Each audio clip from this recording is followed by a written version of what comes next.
দোষ এইটাই, তুমি এটা মন গড়া করছো। এটার এই আমলের পুরস্কার জান্নাত নয়, এই আমলের পরিণাম জাহান্নাম। জানাজার নামাজ নজানিয়া বুঝিয়া সূরা কেরাত করলে জান্নাত পুরস্কার পাওয়া যাবে না জাহান্নাম তিরস্কার হিসাবে পাওয়া যাবে? কেন? সূরা কেরাত করা কি গুনাহ কাম? পদ্ধতি, নবীর পদ্ধতি নাই, এটা মন গড়া পদ্ধতি। এটা সকল উদাহরণ দিয়ে শোনেন। সমস্ত নামাজের শেষেই দুরূদ শরীফ পড়া আছে নবীর তরিকায়। 5 বেলার নামাজ শেষে দুরূদ শরীফ আছে, জুম্মার নামাজ শেষে দুরূদ শরীফ আছে, ঈদের নামাজ শেষে দুরূদ শরীফ আছে, জানাজার নামাজের মধ্যে দুরূদ শরীফ আছে। কিন্তু কোন নামাজের শুরুতে নবীর তরিকা মতো দুরূদ শরীফ নেই। এখন দুরূদ শরীফের ফজিলত একজনে বইয়ের মধ্যে পড়লো। আল্লাহ রাসূল বলেন, কেউ যদি আমার প্রতি একবার দুরূদ শরীফ পড়ে আমি তার প্রতি 10 বার রহমত করি। আল্লাহ তার প্রতি 10 বার রহমত করেন। কেউ যদি আমার প্রতি 10 বার দুরূদ শরীফ পড়ে, আল্লাহ রাসূল বলেন আল্লাহ তার প্রতি 100 বার রহমত করেন।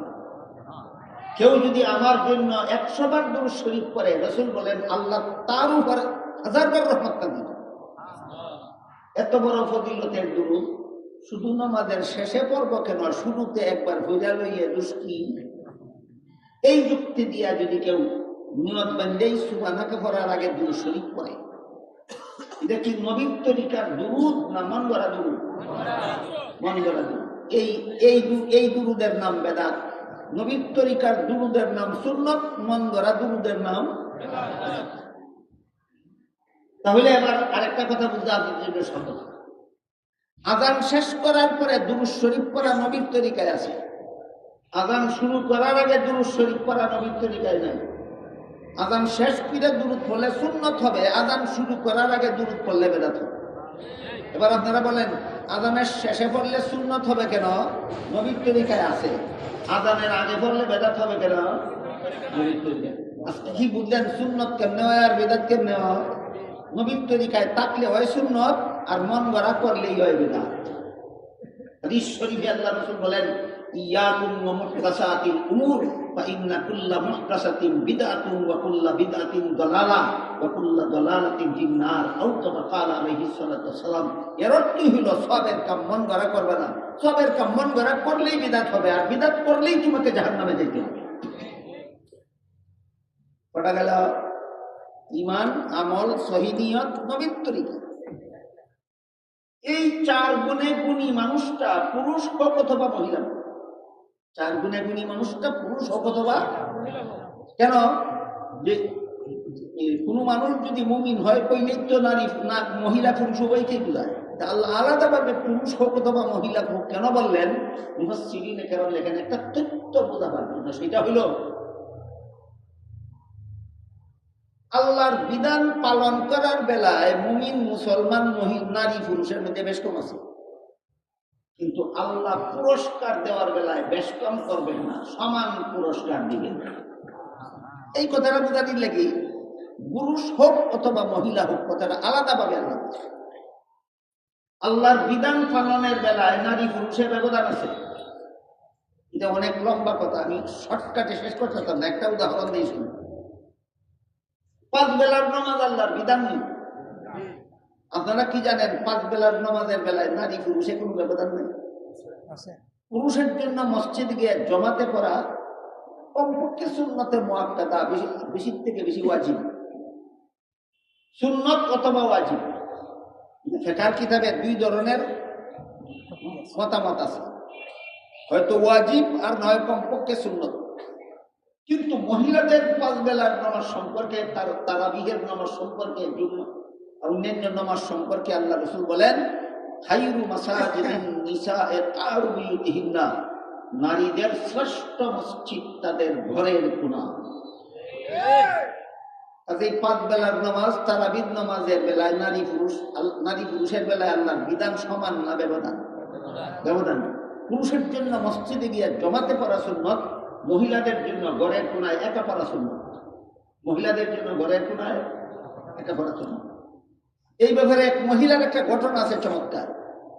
মহিলা রাসূলের কাছে উপস্থিত হইয়া বলল, আবু আল্লাহ রাসূল, আপনি অনুমতি দিলে আপনার ইমামতিতে মসজিদে নববীতে যখন 5 বেলার নামাজ জামাতের সাথে পড়া হয়, সেই জামাতে আমি শরীক হইতে চাই।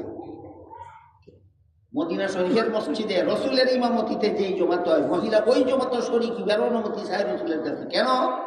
সেই জমাতে যারা শরীক হয় তারা এক রাকাতে 50,000 রাকাতের সমান।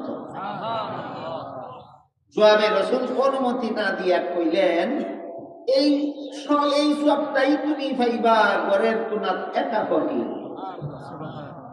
পুরুষ মসজিদে গিয়া জমাতে নামাজ পড়লে যেই সওয়াব, আল্লাহর রাসূল বলেন মহিলা ঘরের কোনায় একা নামাজ পড়লে সেই সওয়াব। তাইলে আল্লাহর বিধান পালনের বেলায় নারী পুরুষ সমান না পুরস্কারের বেলায় সমান? বিষয়টা ক্লিয়ার হয়েছে নি?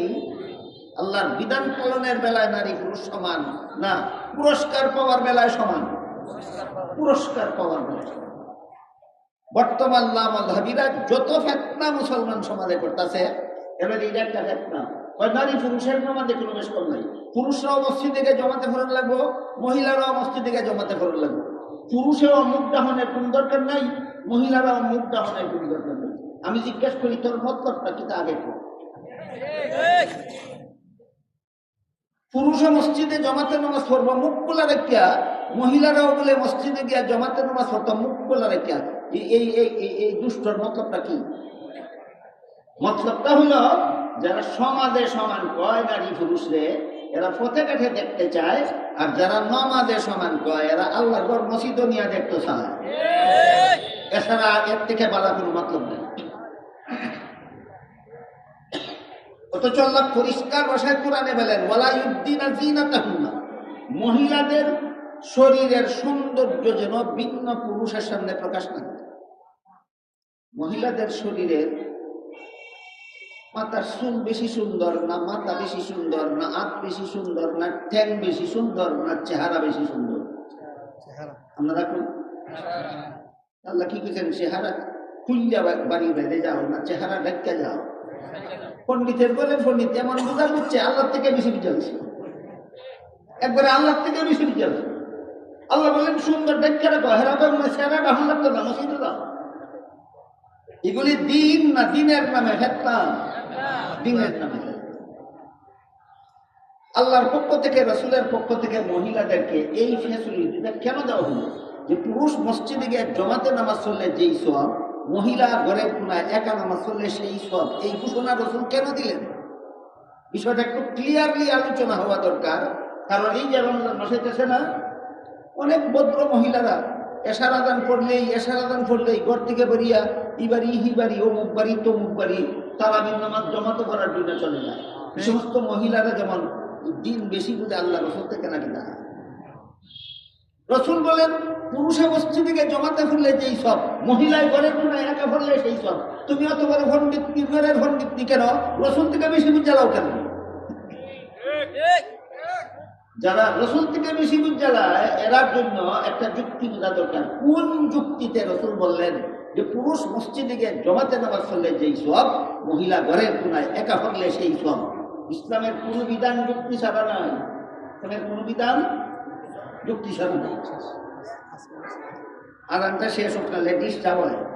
কি করে আপনারা স্থানীয় মসজিদ এই আওয়াজ আমার ডিস্টার্ব